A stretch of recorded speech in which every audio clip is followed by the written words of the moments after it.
Chapter 2. Spike led me down the stairs into what seemed to be a laboratory.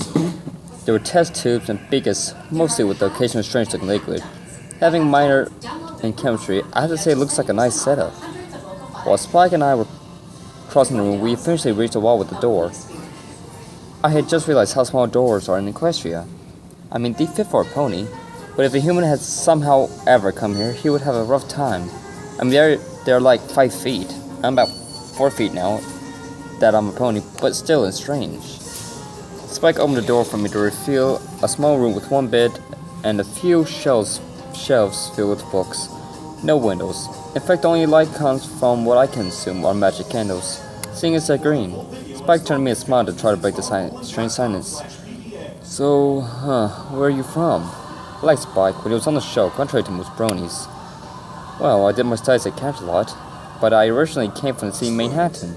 I tried to contain my laughter. What a funny name for a city. Oh, cool. So Twilight's really into magic. You know any spells? Spike said with a sheepish look on his face. Unfortunately, no. I was too busy learning magic. I wish I had, though. But my mother was always telling me what to do. I'm just glad she doesn't know where I am. Spike looked a little sympathetic. Well, maybe Twilight can teach you. With help from our #1 assistant, of course. I could feel myself smiling at Spike's kindness. Thanks for being so nice. I mean, where I'm from, you can't even get the time of day. Cop. I heard what was like was and looked at Spike to see it also heard. Come on, Twilight's probably home with the others. Spike went up the stairs, waving me to follow him. I slowly trotted up the stairs to see Twilight, AJ, Rainbow, Fluttershy, Rarity, and Pinky had just walked through the door. I was close to burst with excitement like a fangirl gets before meeting some pop star Disney is pushing. I smiled and stepped forward. Hello, everybody, and especially I love the Twilight. They wouldn't be polite, except for Twilight, who just blushed, only turning a slight shade of red that you wouldn't have noticed unless you were looking. Archie spoke first. Hello there, Sugar Cube. You can call me Applejack. I took her hoof and shook it, moving on to Rainbow Dash. I'm Rainbow Dash, fastest flying out of Equestria. She boasted, sticking out her wings. Wow, you should be in the Wonderbolts. I replied with a nod she would love to couple and the eagle stroking. I will be.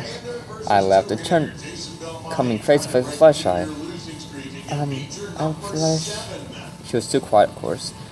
What was that? I couldn't hear you. I knew her name, of course, but I wanted to have a little fun. I'm Fluttershy. One more time. I promise I won't bite. She took a fair light gulp. Fluttershy, she said with her eyes closed, only opened them once she had spoken them. Okay, nice to meet you, Fluttershy. I said, sticking out a hoof. She didn't grab it. Never mind. I said, retracting my hoof. Next contestant, Rarity. Wonderful to meet you, darling. She said, sticking out a hoof. Likewise. I said, grabbing the hoof and trying to be a gentleman. I bowed down. Oh my! Finally, a gentle-coat and ponytail. I smiled at her, then turned looking over to see Pinky. Nice to see you again, Pinky. She smiled. Okie dokie Loki. That is for sure the Pinky I know. Well, the introduction's done. Let's hear about you, Twilight said, taking a seat. I walked over and sat right next to her, while the others took their places around the room. They must really like making new friends, if they really go through all this. I cleared my throat. Well, I grew up in Manhattan. I started preschool a little early, so I was already ahead of my classmates in age. But then I skipped the 7th grade, so I actually graduated high school at 16, which was great because I got to leave my mother. Or at least I thought I would. Twilight put a hoof on my shoulder. What happened to your mother? I laughed. Well, nothing. The thing is, my mom was always controlling me, and I couldn't do anything under her control. And I mean, I couldn't do anything. Ever since Dad left, she was afraid I would leave too.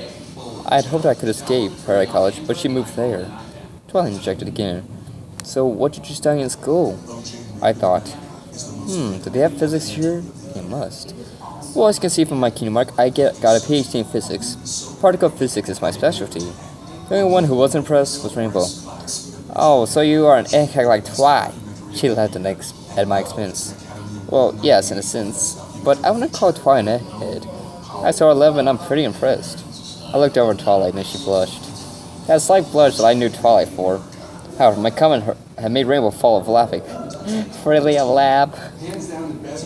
Wow, Twilight, you're such an egghead. The blush stopped at this. I knew I had to say something, but my emotional stress kicked in. I hadn't felt that way since I came to Equestria. It was strange. I felt like Rainbow had also insulted me. Rainbow had just given me the reminder of the torments I had felt in the real world. But now this was the real world. We all talked about me for hours, which was weird because I never talked about myself. Somehow, the subject of me working out came up. Familiarity of all ponies. So, darling, what are you doing for a living? It was strange, I didn't know. But truth had feared me so it feared me well, so I told her how it was.